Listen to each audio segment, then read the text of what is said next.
Kansas City Chiefs star quarterback Patrick Mahomes appears to have re-aggravated his right ankle injury on this play during Super Bowl 57. We have sports medicine specialist Dr. Anish Garg breaking down the mechanism of this re-injury, the mechanism of the original injury, how he's playing through this, what the team can do to help him play in the second half, and what potential therapies he might have used to be able to help recover and prepare for the Super Bowl.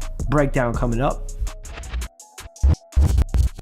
Welcome back to the channel, everyone. I'm Dr. Nav Badesha. If you guys enjoy the medical science behind different sports injuries, please be sure to subscribe. Hi, this is Anish Garg with Traveling Sports Doc and Dynamic Athlete. We're going to break down the Patrick Mahomes re-injury of his right ankle here today, providing this angle here. And if you can take a look where the arrow is, his ankle is everted out. So most commonly the ankle is rolled inward or called an inversion injury. This is rolled outward or an eversion injury. Normally when you dorsiflex the ankle, the tibia and fibula separate a bit to allow movement of the talus.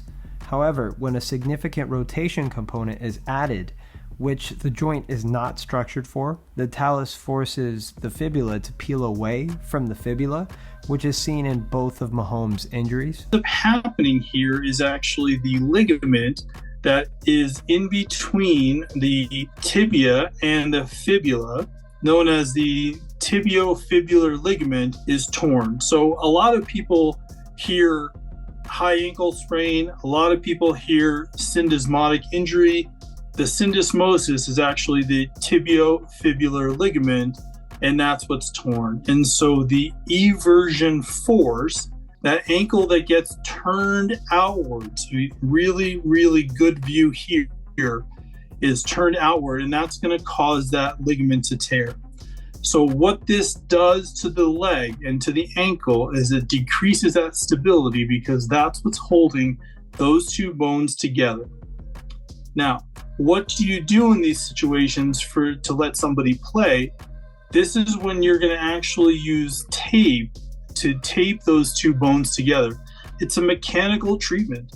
Normally, this is a 6-week injury with potential surgery involved, but this is something that you can mechanically tape together and give some medication from a pain control standpoint, and also numb up the area with a local targeted anesthetic that's going to give you some pain relief in order for you to get through the game. And so this is what my hypothesis is in terms of what's going on that's allowed him to play in the AFC Championship game, and that's what's allowed him to play in the Super Bowl. In between these 2 weeks, are there any type of therapies they can give in between? Like, I've heard stem cells. I don't know if that's something that would be used in this case.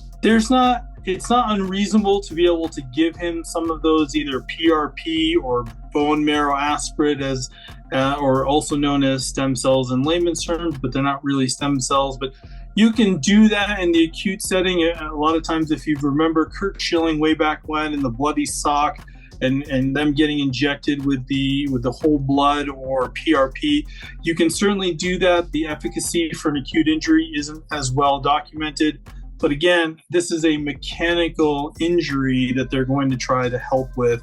The taping is actually going to be the best part because you're trying to provide stability for that ligament, or rather in place of that ligament, with external bracing with the taping. This is a very tough injury to play with. This is normally a 6-week deal. There's a lot of stuff that goes on in pro sports that you certainly don't see at levels below. I hope he gets through this game unscathed and then has the time to recover appropriately, because I think that's certainly what he needs. My hope is that he doesn't suffer any other aggravations throughout the second half of this game. It is not recommended to push through a high ankle sprain injury. You can run the risk of making it worse, which can actually lead to an ankle fracture dislocation, something that we saw with Dak Prescott, where this syndesmosis fails and basically this whole mortise joint becomes dislocated or fractured. That's it for the video today, guys. Please leave your questions and comments below, and don't forget to give this video a thumbs up if you learned something new. See you next time.